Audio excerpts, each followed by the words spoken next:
The Miami Dolphins play game 1 of 3 in the NFL preseason tomorrow against the Chicago Bears in the Windy City. And on today's show, I'm going to go over a little preview, if you will, of my top 10 players ranked 1 through 10 that I am watching with excitement, with intrigue in this preseason game. I am Nic Rohloff. This is Dolphins Today by Chat Sports. But make sure you subscribe to the channel and join us on Sunday tomorrow, because I will be live on the channel doing play-by-play commentary and analysis of this first preseason game. It's going to be a lot of fun. We're going to be live 1 hour before the game, so noon Eastern time, 11 a.m. Central time. This is our thumbnail, so if you see it on your YouTube feed, it means we're live, so hit it, join. It's going to be a lot of fun.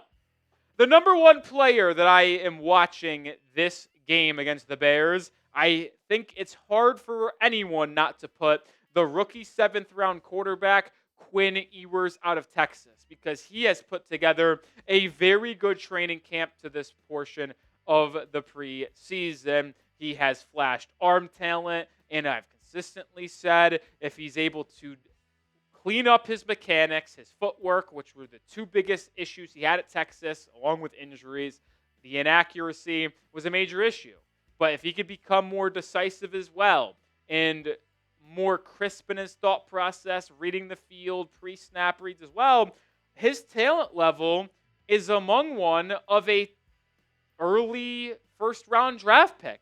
Like, after his first year starting at Texas, you probably would have told people, yeah, when he goes to the NFL in 2 years, he's going to be a first-round pick. And I don't think anyone would have batted an eye at that. But after a down final season, he gets drafted in the 7th round, puts together a really nice training camp. I'm excited to see what he can do against the Bears in this preseason game. I expect him to play a ton, whether it's the entire second half, maybe a little bit more, who knows. But we'll get to see a lot of Quinn tomorrow, and I'm excited to.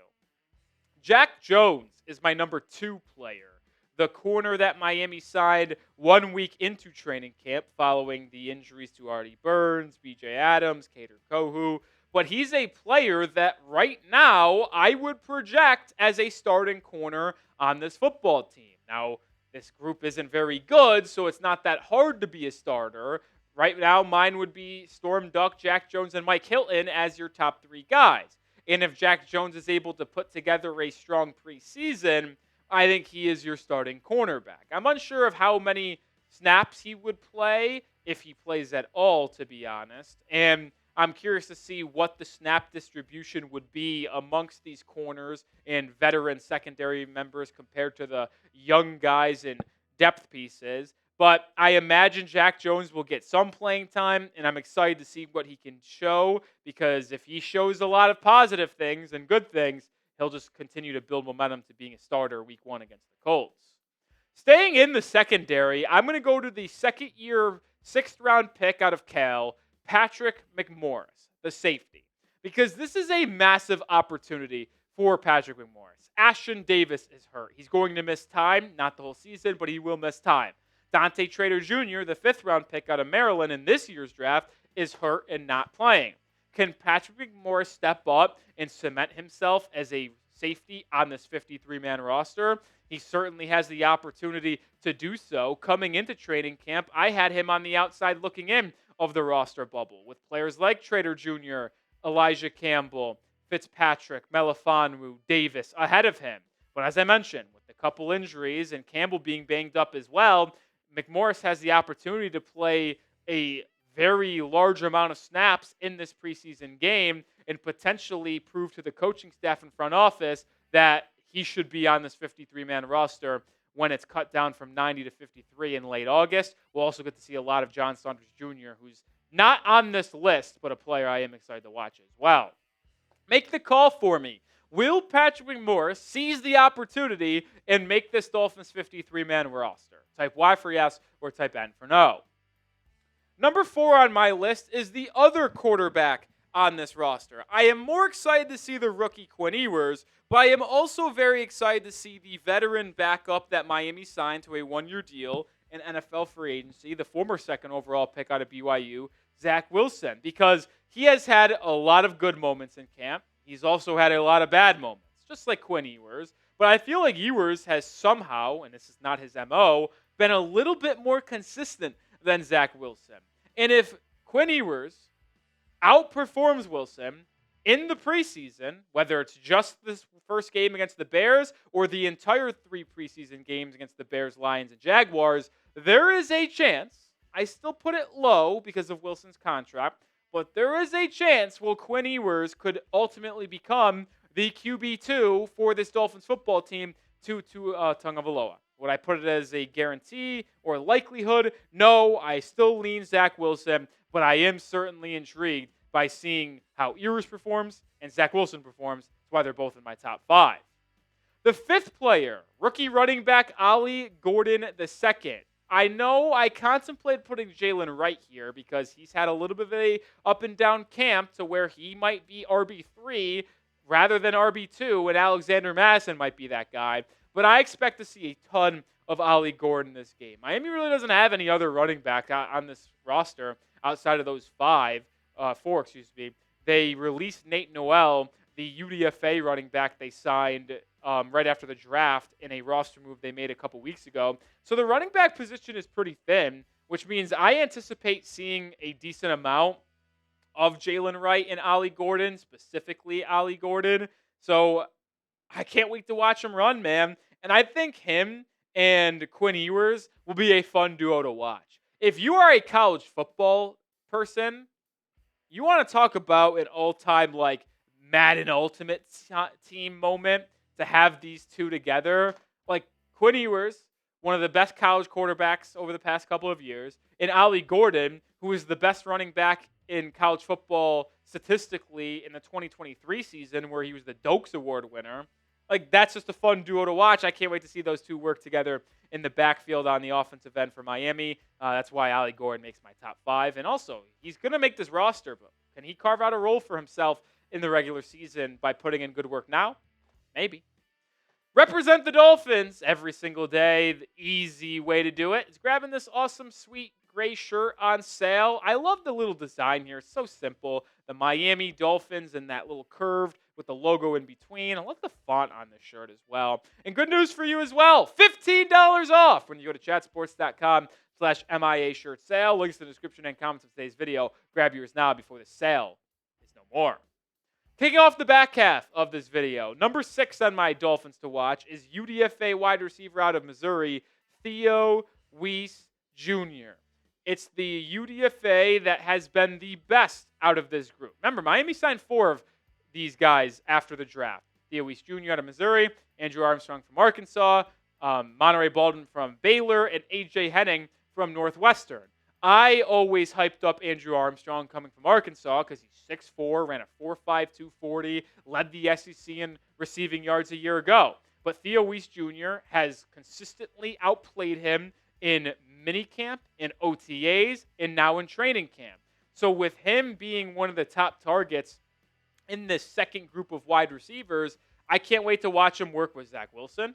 He'll work with Quinn Ewers as well. Like, I don't imagine that we see a lot of Waddle or Hill at all in this preseason, and why should you? So if you told me that the starting wide receivers for the Dolphins on Sunday was like a Nick Westbrook-Akini, Theo Weiss Jr., and Malik Washington, I would believe you. I'm excited to see the UDFA wide receiver out of Mizzou.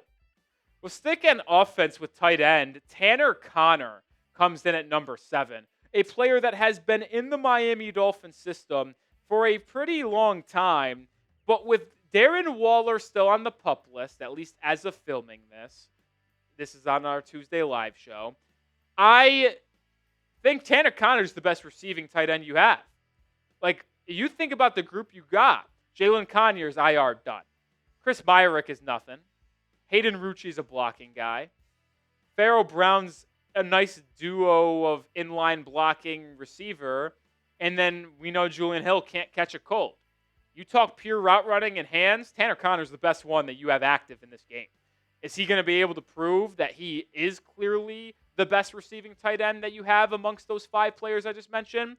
Well, if he can actually go a long way to guaranteeing him a roster spot and maybe having a role in this Dolphins offense. Like, if you told me the Dolphins kept 3 tight ends and it was Darren Waller, Connor, and Pharaoh Brown, I'd be not that surprised, and I would actually probably rather have that because I want Julian Hill off this football team.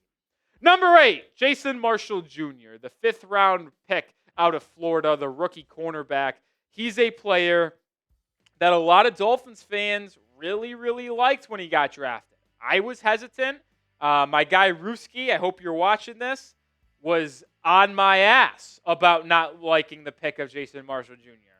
because I preferred Dorian Strong, the Virginia Tech corner, who ultimately got drafted by the Buffalo Bills. But with Jason Marshall Jr., he's gotten a lot of playing time in training camp due to injuries to Artie Burns and some others like Kader Kohu. I expect him to get a ton of playing time in this game as well. Like, if you're talking about the corners that you should see a lot of this Sunday, I think you should see a ton of Jason Marshall Jr. You should see a lot of Kendall Sheffield. You should see these guys that are young, trying to fight for a roster spot. BJ Adams is banged up. I know there's a lot of injuries. Cornell Armstrong, we'll see a ton of him. But, I mean, I got to be honest. Like, Jason Marshall Jr. needs all of the repetition he can get. So if he started this game at corner and played all 4 quarters, it would not surprise me whatsoever. A couple more players to get to here, but let me know, what player are you most excited to watch in this first preseason game between Miami and Chicago? I gave you my top 10 in order. Let me know your number 1 in the comments. We'll review the last 2 together because they play the same position. Mohamed Kamara and Grayson Murphy.